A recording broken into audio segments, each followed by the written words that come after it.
In the garage of Dr. Frank Conrad, on November 2nd, 1920, the first scheduled pre-advertised radio program in the United States went on the air. Station KDKA was broadcasting returns of the presidential race on the evening of Election Day. From a humble beginning in a Pittsburgh garage to the sumptuous studios of the national radio networks in New York, Chicago, and Hollywood, these are the years we refer to as the golden age of radio. Here's the Manhattan merry-go-round that brings you the bright side of life, that whirls you in music to all the big night spots of New York town, to hear the top songs of the week sung so clearly you can understand every word and sing them yourself. Al Kemp on the air for Griffin.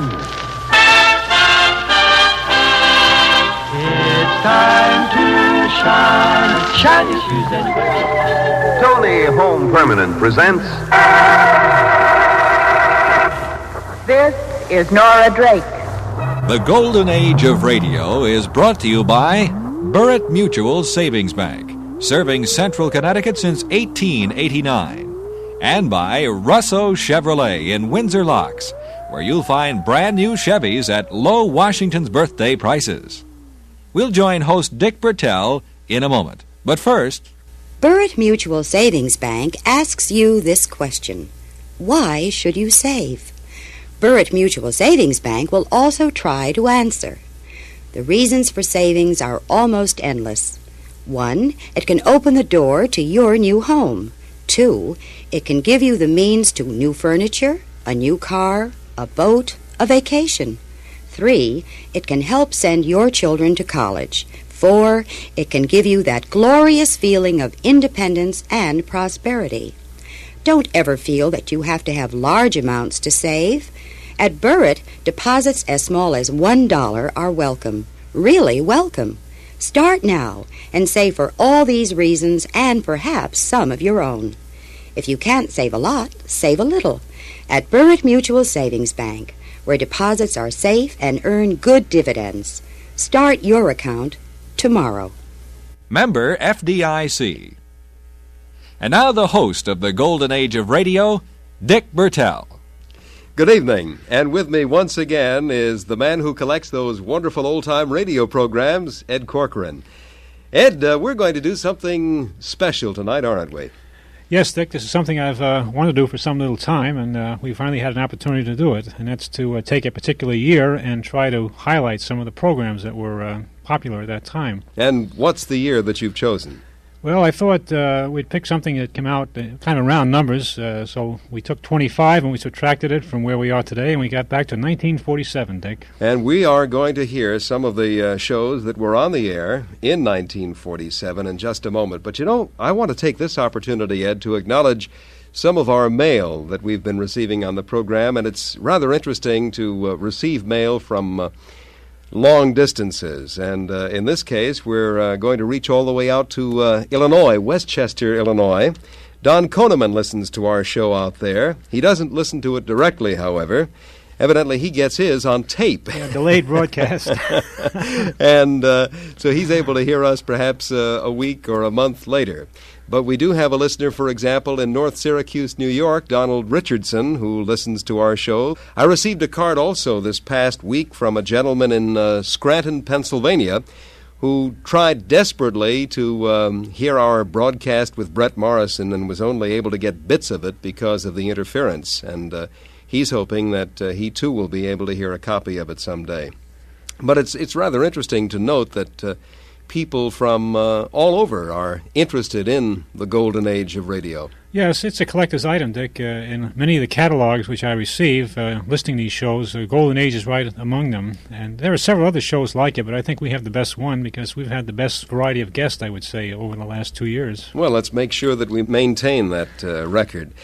Let's take a look at this year, 1947. Some interesting sidelights happened in that year, Ed. Did you know, for example, that the last streetcars in New York stopped running in 1947? No, I didn't know that. How about in the Bronx, too, or just in New York?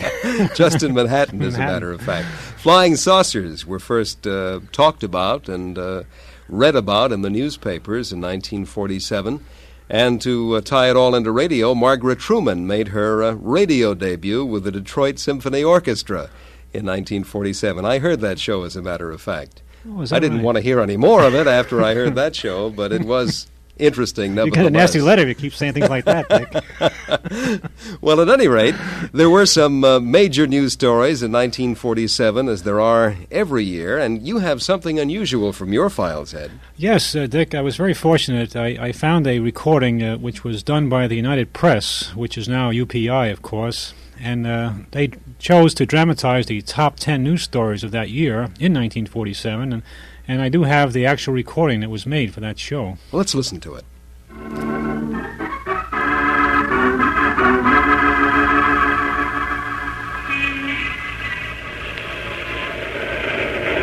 Read all about it. 52 die in New York plane crash. And here's a bulletin from Washington. President Truman's $300 million plan to fight communism by bolstering Greece and Turkey at last has passed both houses of Congress. Extra, 1,200 feared dead in Texas City explosion. Read all about it. Read all about After a stormy session, the United Nations General Assembly has voted in favor of the Palestine partition plan. The vote was 33 to 13, with 10 nations abstaining.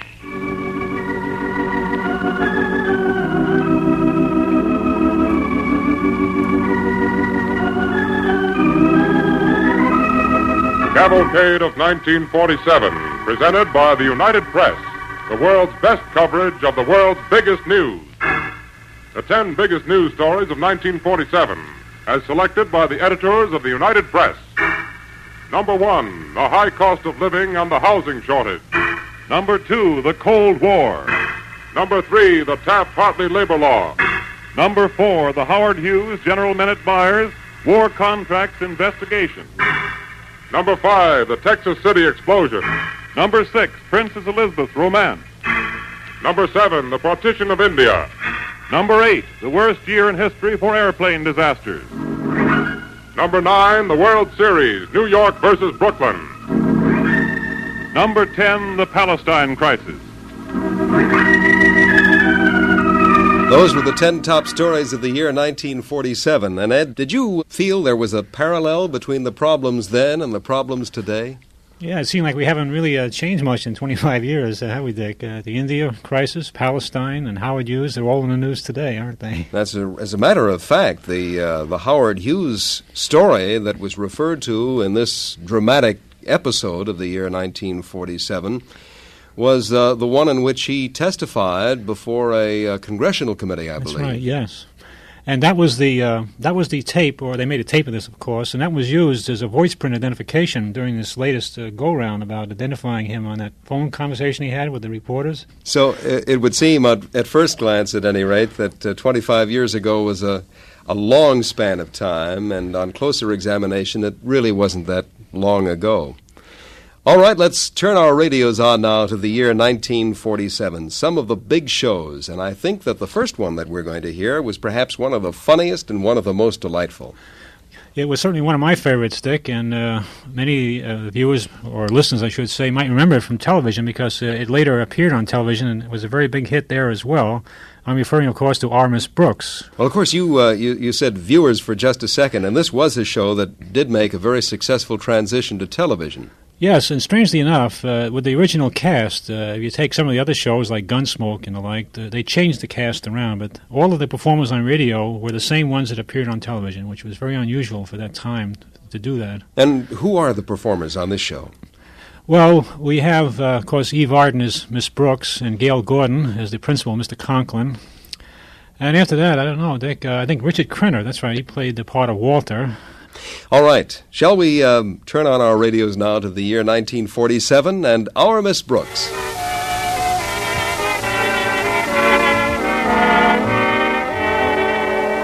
Well, last Friday, Madison High School held its annual winter outing, and Our Miss Brooks, who teaches English at Madison, was one of those scheduled to attend.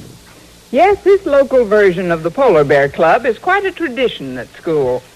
It was started many years ago by Madison's beloved and hardy founder, G.A.O.R-WTIC. It has since been carried on by our current principal, the beloved and neurotic Osgood Conklin. Since this frosty festival occurred during our official time off, attendance was not compulsory, But as Mr. Conklin so gracefully put it, be there. Everyone was given the opportunity to volunteer for some task or other, and after counting the welts on my back, I volunteered to arrange the lunch basket. Therefore, Friday morning, with the temperature hovering around 40, I found myself in the kitchen of the school cafeteria with my landlady, Mrs. Davis. Now, you look pretty this morning, Connie. Those earrings you're wearing are just lovely. What earrings? These are icicles. It's certainly a dreadful day for a picnic. I'll never forget last year's little outing. Even the red ants had blue lips. I reminded Mr. Boynton about it the other day. I just couldn't warm up at that picnic. Nothing seemed to help. Heavy clothes, hot coffee. There must have been something there that could heat you up. He was, but he didn't. As a matter of fact, he spent most of the day with Miss Enright. You should have seen her showing off, hiking, climbing trees. Miss Enright's very proud of her athletic ability, isn't she? She gives me a pain in the sacroiliac. And the way she fawns over Mr. Boynton. She does have quite a crush on him, doesn't she? You can say that again. She does have... Never mind. Now, where were we? Quite a crush on him, doesn't she? But I think your feelings toward Daisy Enright are perfectly justified. She's a conniving, ruthless, brazenly flirtatious cat, Connie. Oh, hi, Miss Brooks. Is this the basket for the picnic over by the wall? That's it. Why is it covered with a tablecloth? That was Mrs. Davis's idea. She said she didn't want the sandwiches to catch cold. You're two of a kind, all right. Always joking. Should be nice and cozy driving up to Critch Canyon, just the two of us. Well, you mean just the four of us? 4? Well, Mr. Conklin's wife drove their car over to her mother's for the day, so I invited him to join us. Oh, dandy. And our other passenger? Miss Enright had no transportation either. Miss Enright? Now, that's what I call a nice fourth for bridge. Only I hope it's a real high bridge. I know you're joking. Miss Enright's very fond of you, Miss Brooks. Why, only this morning she told me how much she admires your informality and your complete lack of ostentatiousness. Miss Enright said that? Certainly. She pointed out how most of the female members of our faculty spend precious minutes fussing with their hair and makeup before coming to school. But you, Miss Brooks, she says you come to school even when you look like a witch. Why bother with your car? We can fly to the canyon on my broom. Look, Mr. Boynton, why do we have to pick up Miss Enright? Oh, we don't have to pick her up. She's out in the car now. She's planned all sorts of games and contests. Hello, Mr. Boynton. Didn't want you to get lonesome in this great big kitchen all by yourself. But Miss Enright, Miss Brooks is here. Well, that's what I mean. Oh, how are you, darling? Hi. I see you're all dressed for the potato sack race.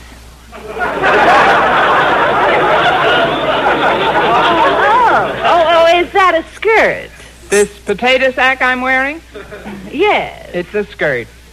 Now, may I ask you a question? Of course. When are you going to pull the ripcord and bail out of that thing you're wearing?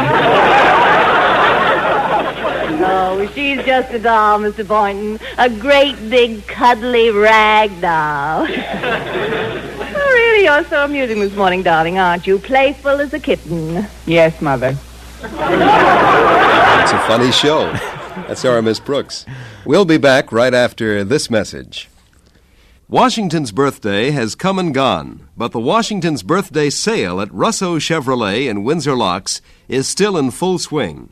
You see, the people at Russo know that many of you who wanted to get out and take advantage of their Washington's birthday sale couldn't due to poor weather conditions. So they decided to continue their holiday sale on brand new Chevrolets through this Saturday, February 26th. And what a sale it is!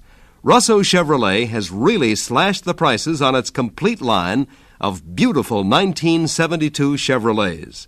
Visit Russo and see for yourself. You'll discover Impalas, Camaros, Vegas, Corvettes, the complete Chevrolet line at unheard-of savings. But that's not all.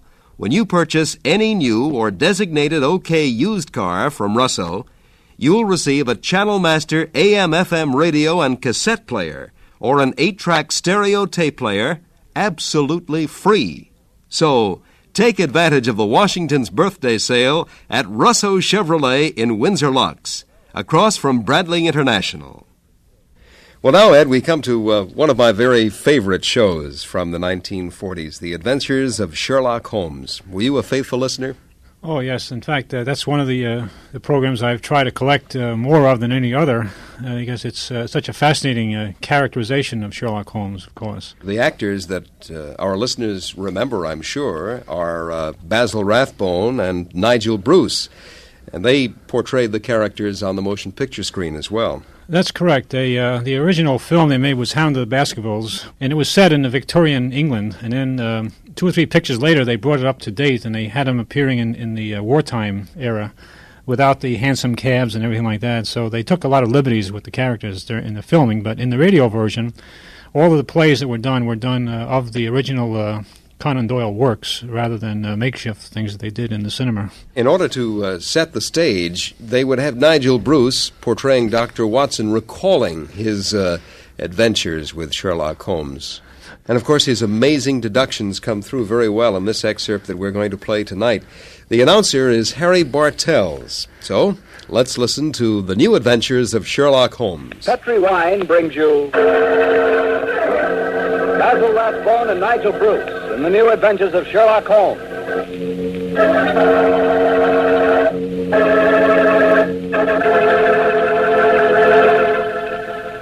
The Petri family, the family that took time to bring you good wine, invite you to listen to Dr. Watson tell us another exciting adventure he shared with his old friend, that master detective, Sherlock Holmes. And you know something? I had an adventure tonight I wish you could have shared with me. I had a steak about, 1.5 inches thick, tender and juicy, and with it I had a glass of Petri California Burgundy. Now there's a combination. Try Petri Burgundy with any meat or meat dish. It's just wonderful. And serve it proudly, too, because after all, the name Petri is the proudest name in the history of American wine.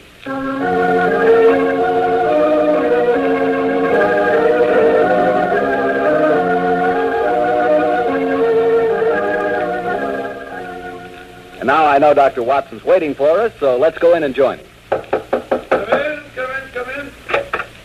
Good evening, Dr. Watson. Good evening, Mr. Bartell. You're quite muffled up tonight, I see. Overcoat, scarf, and gloves. Strip them off and come and join me by the fire. Thanks, Doctor. Quite a nip in the air tonight. Yes, there is indeed.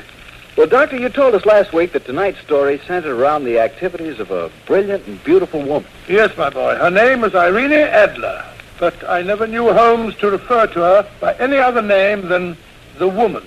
She sounds mighty intriguing. How did you happen to meet up with her? Well, I'll tell you the story from the beginning.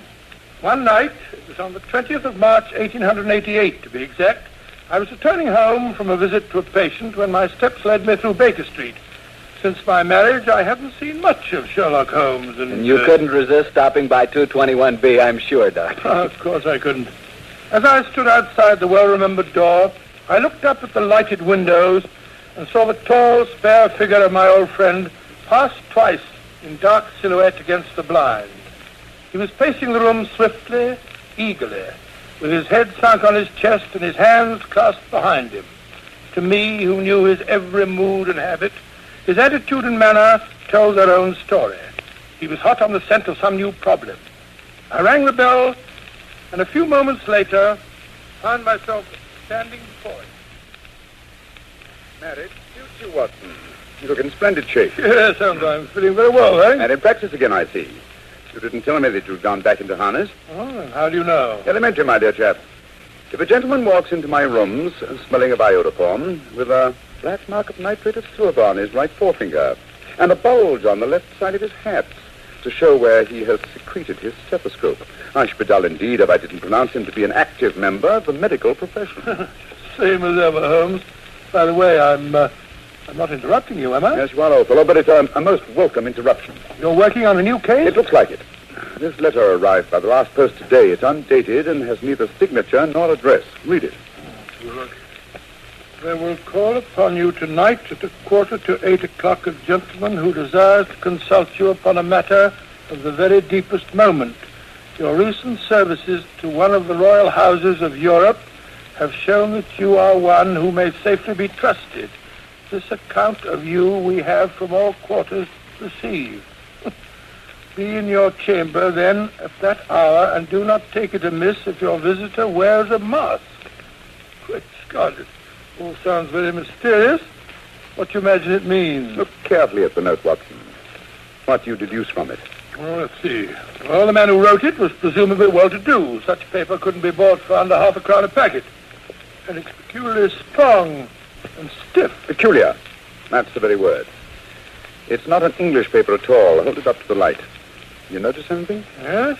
There's a large E with a small G, and a large G with a small T woven into the texture of the paper. What does that suggest you? The name of the maker, no doubt, or perhaps his monogram. Not at all, my dear fellow. The G with a small T stands for Gesellschaft, which is the German for company. And the EG?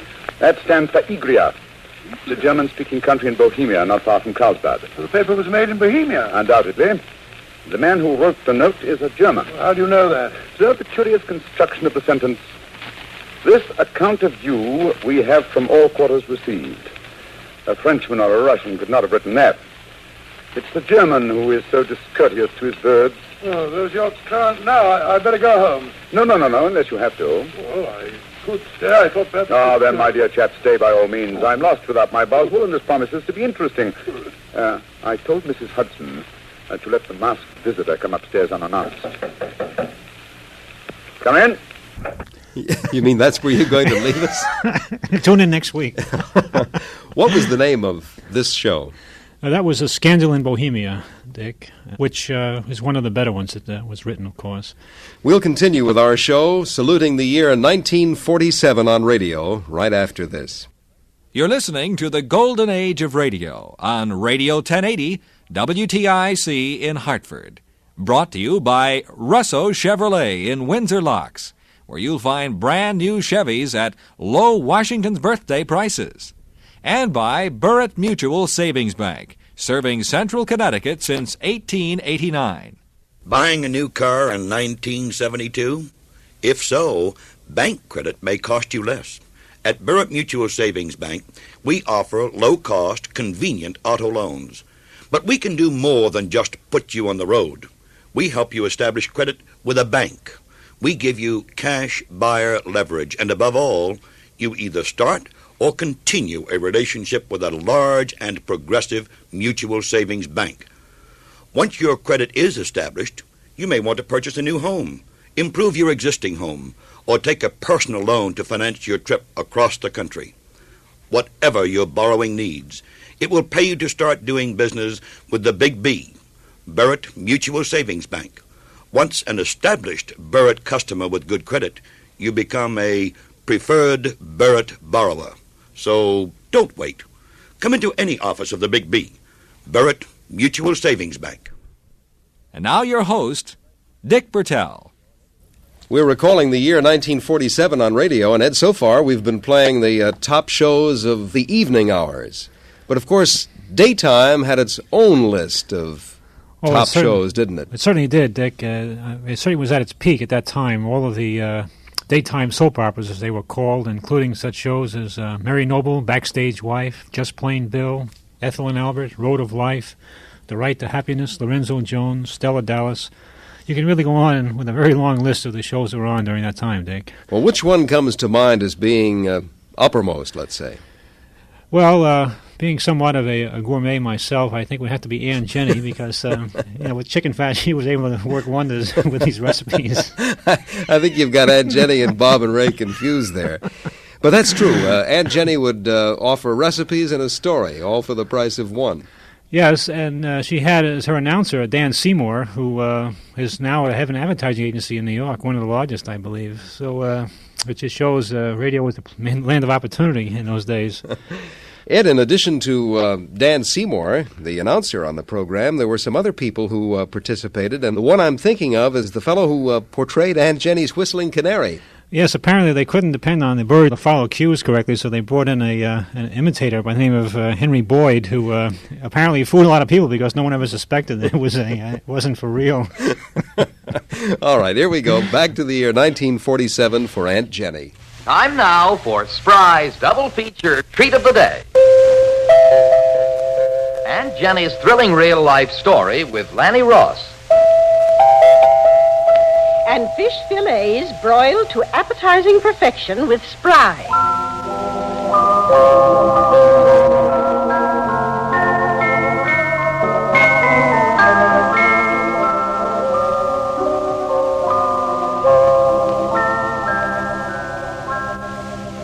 Come in, folks. It's Spry time here in Aunt Jenny's cheery kitchen. And what do you know, Aunt Jenny has the answer to a meatless meal all wrapped up and ready to deliver.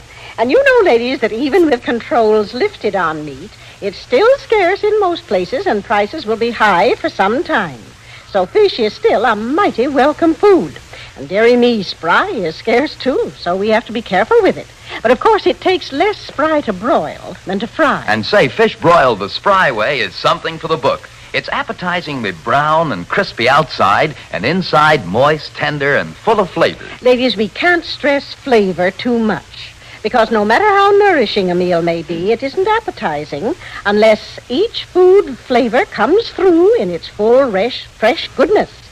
Pure all-vegetable Spry is the shortening that saves flavor and makes everything you bake, broil, or fry taste more delicious. Folks, right after the story, Aunt Jenny's going to tell you exactly how to broil fish the Spry way.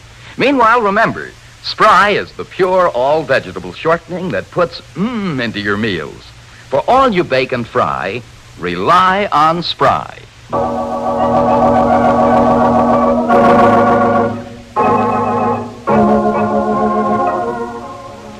Well, friends, last night was certainly a big night here in Littleton. It was the night of our fine performance of the operetta Naughty Marietta, put on by the young folks of Littleton for the benefit of the hospital. And the wonderful part of it was, of course, that Lanny Ross, being here in town this week, sang the role of Captain Dick. I guess it was kind of an exciting evening for Lanny, too, what with the extra little problem that Connie Barkham caused almost at the last minute. But suppose I start at the beginning, just before the curtain went up and the performance started last night. Calvin went backstage to say a word to Lanny. Well, just a few minutes to curtain time. How's everything going backstage here? All right, I guess, Mr. Wheeler. We're too nervous to know. Oh, stage fright? Yes. Oh, well, you'll get over that when the curtain goes up. Where's Lanny Ross? I want a word with him. Oh, over there with that mob around him. Oh, thanks. Guess I'll have to kind of elbow my way in. Hi there, Lanny. Hi, Calvin. Now, you folks will excuse me for just a minute.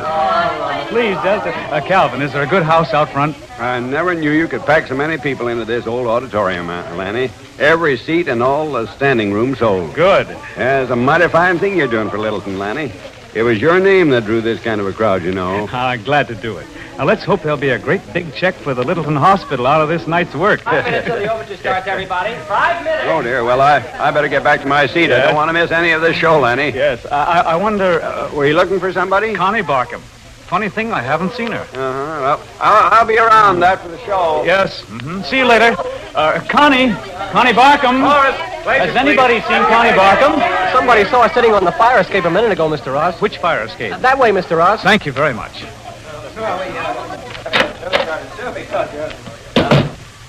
Connie, what are you doing out here? It's almost curtain time. Hello, Lanny. Are you crying? Uh-uh. You certainly are. What's the matter? Oh, Lanny, I'm in the most awful mess. Again? Yes, again. Seems like I always jump right out of the skillet into the fire. All right, come on now, tell me. What's the trouble? Oh, it's all my own fault again. Maybe if I knew what it was. Come on, Connie. Oh, it's Hal Moyer. We were engaged, you know. No, I didn't know, but I'm glad. Hal Moyer's a nice boy. I told him I talked to you about going back to New York and trying again for the stage. And he said... He said, what? He said, go ahead. Oh. He broke our engagement just like that. He doesn't want to stand in my way. Well, I call that right decent of him, don't you? Oh, Lanny, you said yesterday, a career's no good unless you're willing to give up absolutely everything else in the world that stands in your way. Well, what do you want more than anything else in the world, Connie? I want to stay right here in Littleton and marry Hal. And that's what she did. Yeah, I don't have to wait to the end. Who portrayed Aunt Jenny? Well, that was Edith Spencer, Dick, and I believe that's the only role she ever really did on radio. She just made a career out of being Aunt Jenny. Well, that takes us back a good many years. We'll be right back after this. How good are you at avoiding temptation?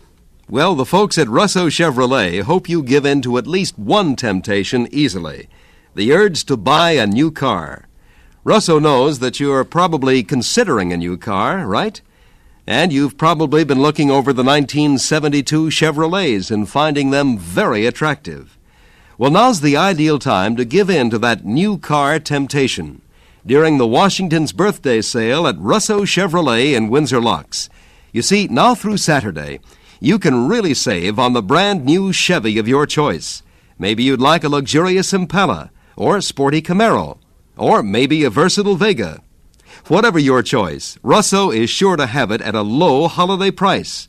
And to make this temptation almost irresistible, Russo will give you a Channel Master AM/FM radio and cassette player or an 8-track stereo tape player with the purchase of any new or designated OK used car. Give in to the new car temptation during the Washington's birthday sale at Russo Chevrolet in Windsor Locks, across from Bradley International. Well, let's get back now to nighttime radio, Ed, because I think that most of our listeners are most familiar with the great radio shows that they heard in the evening hours. And we must not forget the great radio comedians. Who were some of them in 1947? Well, some of the shows that come to mind were Duffy's Tavern, of course, Burns and Allen, Viv McGee and Molly, Fred Allen, Herb Schreiner, Red Skelton, Charlie McCarthy, and, of course, Bob Hope. But the real kingpin, the man whose humor has survived till today even, is, of course, Jack Benny. He was really, really great. Sunday nights at 7 o'clock back in 1947, you were listening to this.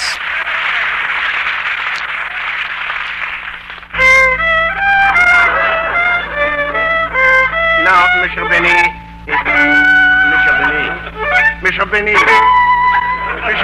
please. The lesson she is over. Will you please pay me my money now and don't keep me waiting like always? Oh, yes, Professor. I'll go down my vault and get it. Oh, excuse me, there's the door. The money for the lesson, please. I'll be right back. Hello, Mr. Benny. Oh, hello, Dennis. Come on in. Say, Dennis, didn't I see you at the Notre Dame USC football game yesterday? Yeah, I was there. Well, I had an awful time getting my tickets. How'd you get yours? From my cousin. He plays for Notre Dame. Notre Dame? Oh, of course, certainly. You're Irish. What's your cousin's name? Kozakowski.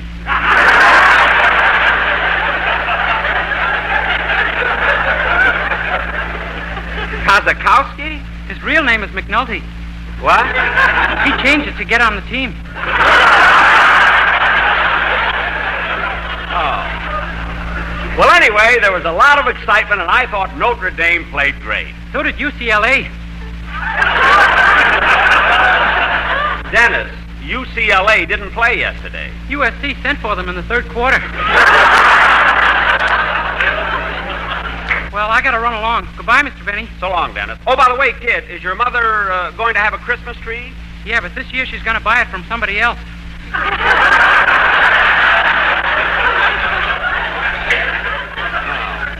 Well, if she changes her mind, I'll be at Sunset in Fairfax. Okay. Goodbye. See, I better start a week earlier this Christmas. I had to burn 10 of them last year.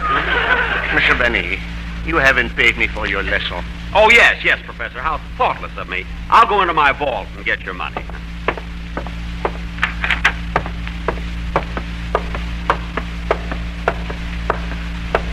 Gee, I wonder who keeps it further underground, me or Fort Knox? I must ask him someday when I'm there to collect the rent.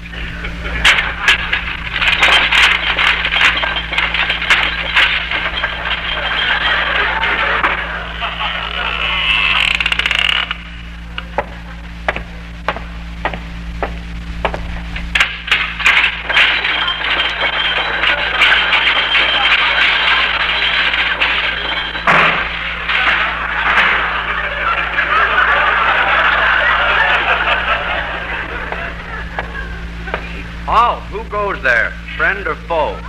Friend. What's the password? The British are coming. Oh, it's you, Mr. Benny. Yes. We've had that password a long time now, haven't we, Ed? Yes, ever since that night you hung the lantern in the Old North Church. Oh, yes. By the way, Mr. Benny, did that fellow on horseback ever make it? Why? I had $2 on him. Well, excuse me a minute, Ed. I'm going to open the vault. How much money you putting in? Oh, nothing. You know, I'm taking some out. Oh, sickness in the family?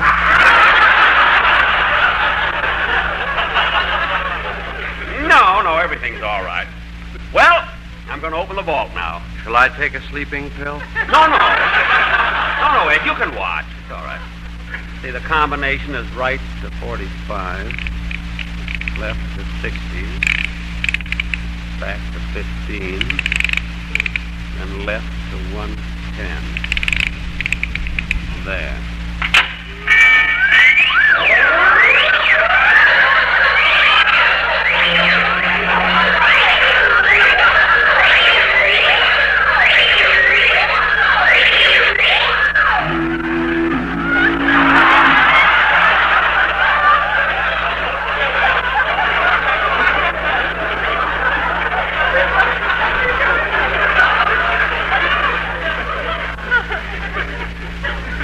Why be half safe?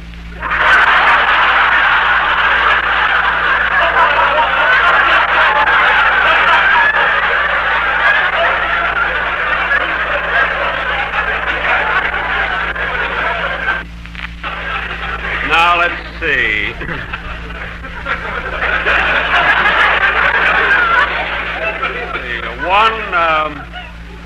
One violin lesson, $1.50.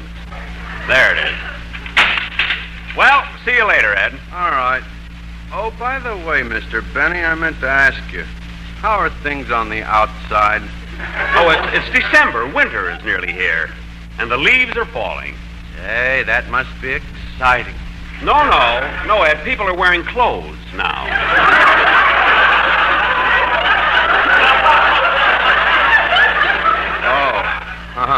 Well, goodbye, Mr. Benny. Goodbye, Ed.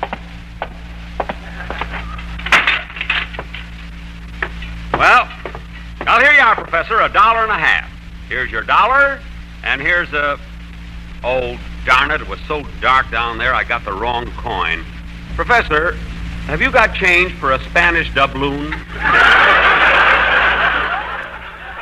It's great to hear Benny. His humor is as fresh today as it was 25 years ago. I suppose that's why he was so great, Ed. Yeah, I think he has a little different image today. He wears the glasses now, and he has that pouting expression, which is so familiar to TV audiences. But it was all done with the voice in radio, and it was really tremendous. And this scene we did was probably the most famous. I think of all the ones he ever did, it's the one I remember the most anyway. Well, it certainly was my favorite. We'll be back right after this. Get smile power, the kind of confident, contented countenance that comes from cash. Salted away cash in a Burritt Mutual Savings Bank at the highest legal savings bank interest rate. And you don't need a lot of money to do it. You can save a little. It's the constant, patient, every payday habit of saving that really counts. At the Big B, we love your small deposits. We know they grow for you and for us. Result, we will both have smile power. Plus, we help with our high interest rates paid to you on your savings. Burritt Mutual Savings Bank. Deposits insured to $20,000 by FDIC. Lux presents Hollywood.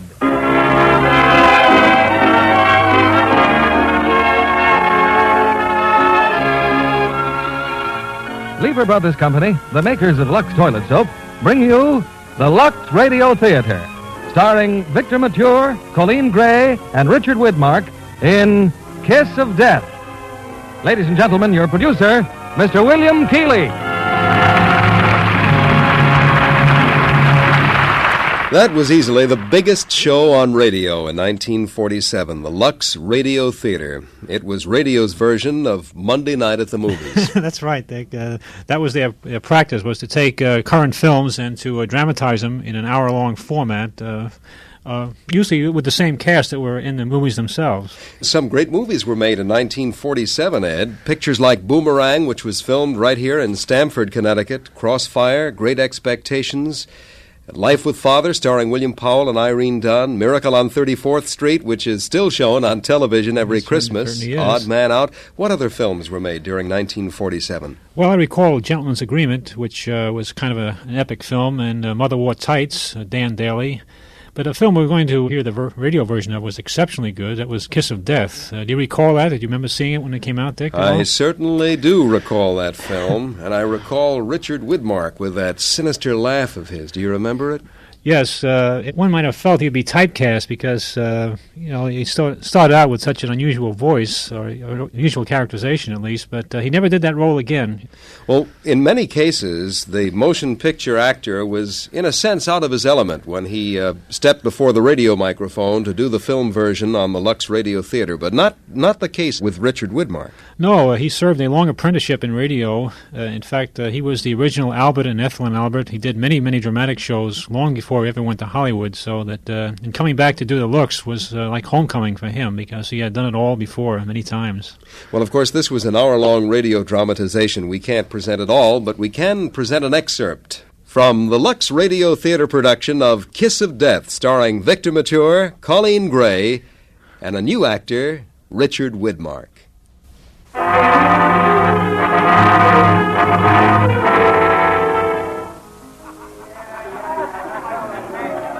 I don't think we got any tables tonight, Mr. Bianco. I'm not looking for a table. Is Tommy Udo here? No. Thanks. I'll see you again. Take a tip, Bianco. Don't ever.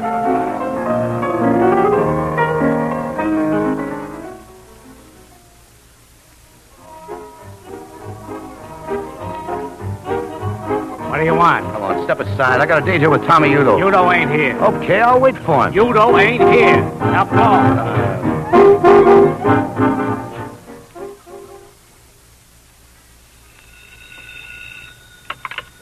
Hello? Mr. D'Angelo? Nick, where are you? We've got a general alarm out there. Never mind that. I'm in town. I've been looking for Udo, and I've found him. Where is he? I told you were going to play this my way. Udo's my job, Nick. You keep out of this. Take it easy, Mr. D'Angelo. The only reason I'm calling you is that I may need some help. I want you to go to the 37th Precinct Police Station. Bring some men along. If my plan doesn't work, I'll be calling you there. How long will it take you to get uptown? About 20 minutes, but Nick, listen. Look, I'll give you a half hour. When you get to the police station, just wait for my call. Hey, you. I said okay if you want to use the telephone, mister, but you're too late to eat. We close at 12. You see, there's nobody here. I'm looking for Tommy Udo. He's not here. I saw him come in a few minutes ago. Udo and a couple of others. They're in that room back there. Just tell him that Nick Bianco wants to see him.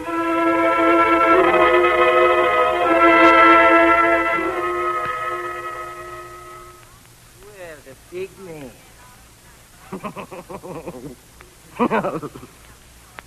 My pal. Hello, Tommy.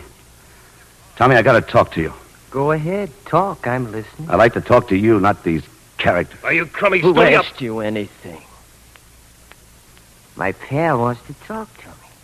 Go on, beat it, both of you. Well, wait over here, Tommy. Okay, pal, what's on your mind? I've got to square myself with you, Tommy. There's nothing to square. You're my pal. You're smart, too. I didn't know how smart till I saw you in court. You fooled me, Nick. And that takes a big man. Yeah, big man. Okay, play it straight, Tommy. I squealed on you. You got a right to be sore. Now, what are you going to do about it? I ain't going to do nothing. You did nothing to me. They let me off, didn't they? We're going right on being pals, you and me. We're going to have some fun together. Lots of fun. You got a wife and kids, ain't you, pal? Yeah. They're going to have some fun, too. I'm going to enjoy meeting your family. Lay off of them, Tommy. Why, huh? Kids like to have fun. You and me and your wife and your kids. From now on, lots of fun. I'm telling you. Lay off of them. Is that all you got to say to me? I thought you'd listen to reason. But if it's trouble you're looking for, you're going to get it. Leave me and my family alone, or maybe I ain't through singing. What of a tale? I'm clean. They can't try me twice on the same rap. No, not only are young killing. Maybe I know some other tunes. When we were together, you told me a lot of things. You got your eyes full of smoke, and you talk plenty just like the squirt that you are. You talked your fool head off, and I ain't forgetting any of it. You saw, huh, pal? You gave me enough to burn you 100 times over, if I can get the other witnesses to back me up. You even gave me a pretty good idea where to look for those other witnesses. Take your hand out of your pocket. You're dumb, you know, but you're not that dumb. You'd get life if they found a gun on you. Now remember this. Touch my family, and you will hear singing like you never heard before. Now beat it. Peddle your papers. Go on, blow!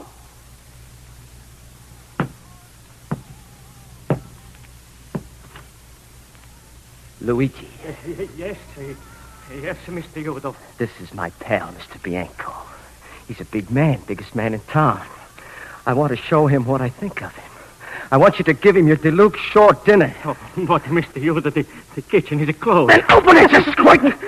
Yes, Mr. Yodo. Nothing's too good for my pal. Your best short dinner and a bottle of that good wine. Yes, right away, Mr. Yodo. Enjoy yourself, big man. Enjoy your dinner. Everything's on me.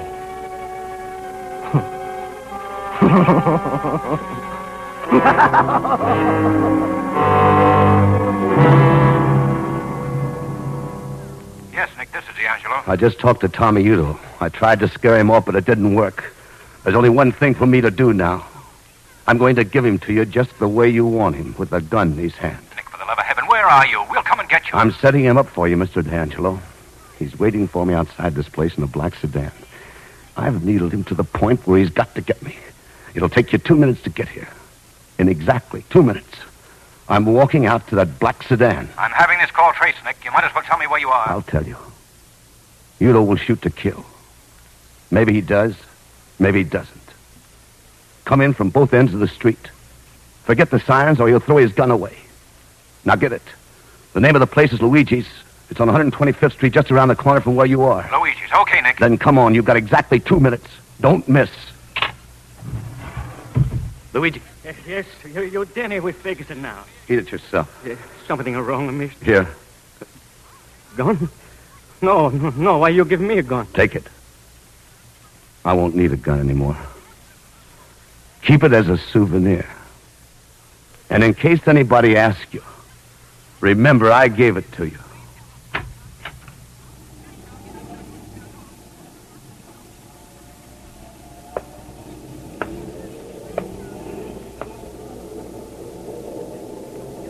What's the matter, big man?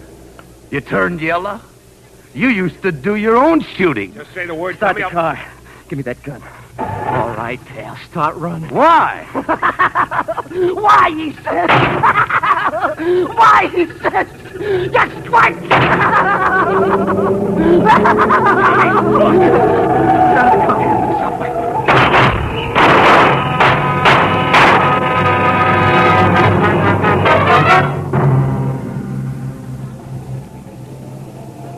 Come here, shall we? It's Nick, all right. Is that? No. Get an ambulance. Yes, sir. Nick. Nick. Did you get him? Yeah. And alive. Thanks, Nick.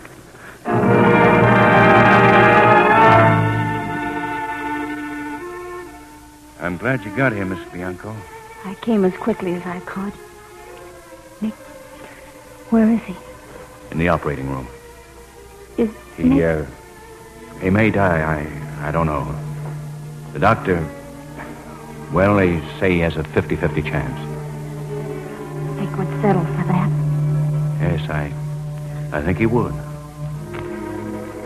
Sometimes out of the worst comes the best. You got what you wanted, Mr. D'Angelo. Nick got what he wanted. And I got all I ever wanted. I got Nick.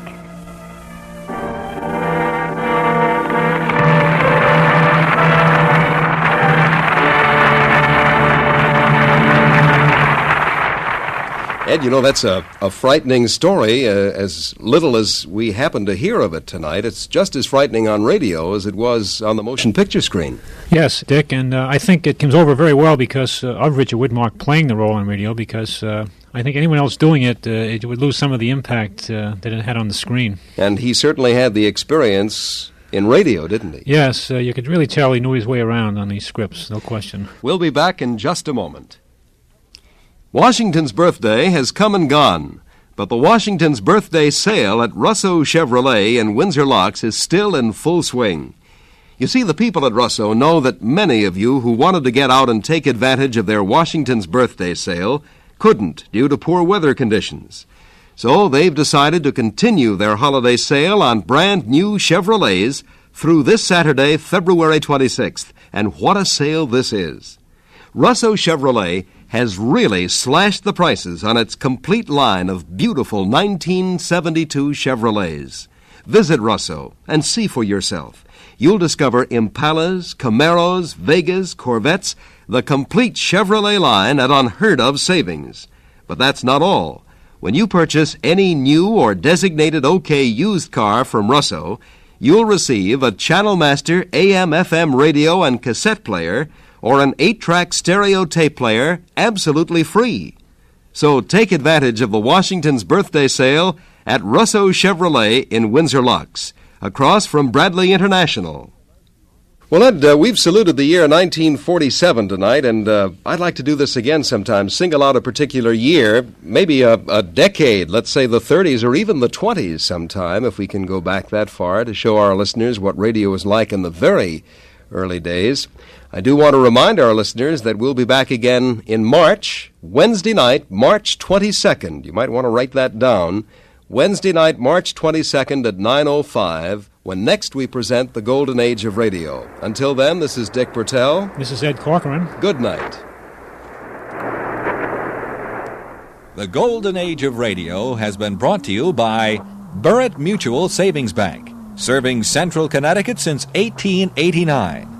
And by Russo Chevrolet in Windsor Locks, where you'll find brand new Chevys at low Washington's birthday prices. The program was engineered by Bob Chirego and Dick French. The Golden Age of Radio was edited and produced by Brian Hartnett. This is Al Tersey. Laugh a while, let a song be your style, use dish shampoo. Don't despair, use your head, save your hair, use dish shampoo. Pepper Young's Family. The story of your friends, the Youngs, is brought to you by Cam-A, the mild beauty soap for a smoother, softer complexion.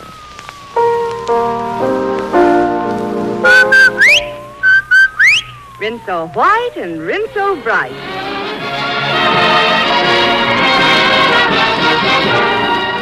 Broadcasting from New York City, the Lucky Strike program, starring Jack Benny, with Mary Livingston, Phil Harris, Rochester, Dennis Day, and filling in... A dancing program from the Paradise Restaurant in the Great White Way of Manhattan, New York City. Played by Glenn Miller and his orchestra.